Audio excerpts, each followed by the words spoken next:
Hi, welcome to this short series of training videos on Activ Inspire. Please feel free to leave any comments and feedback at the end of watching the video, and if you have any requests for anything else you wish to know, please do get in touch.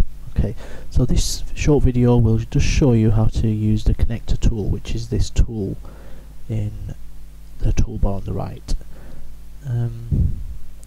Again, if it's not there in your toolbar, you just go to Tools, More Tools, Edit User Defined Buttons, and from the command list just add it into your main toolbox. Just browse it from that list and add it into your main toolbox. So, to use the connector tool, what I firstly do is just insert some 4 containers. So, I'll just get one and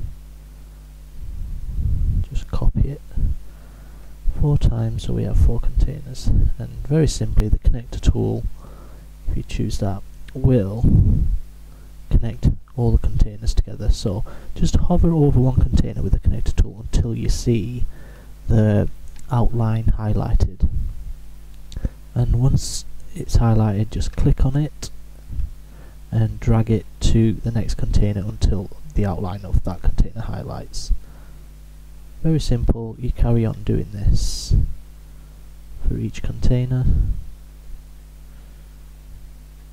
and it will connect all the containers together,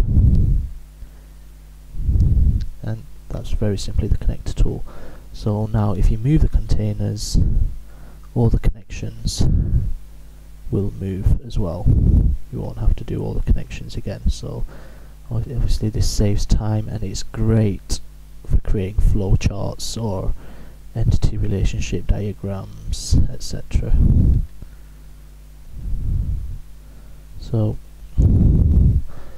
again, if you select the connector tool, there's loads of different kinds of connections you can choose. So you've got like a serrated line, you've got a curved line, an arrow.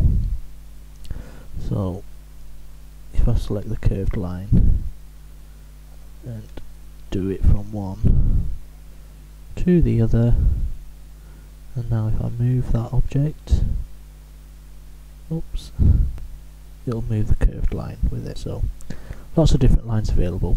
Okay, thank you for watching, and please feel free to leave any comments and feedbacks. Thank you.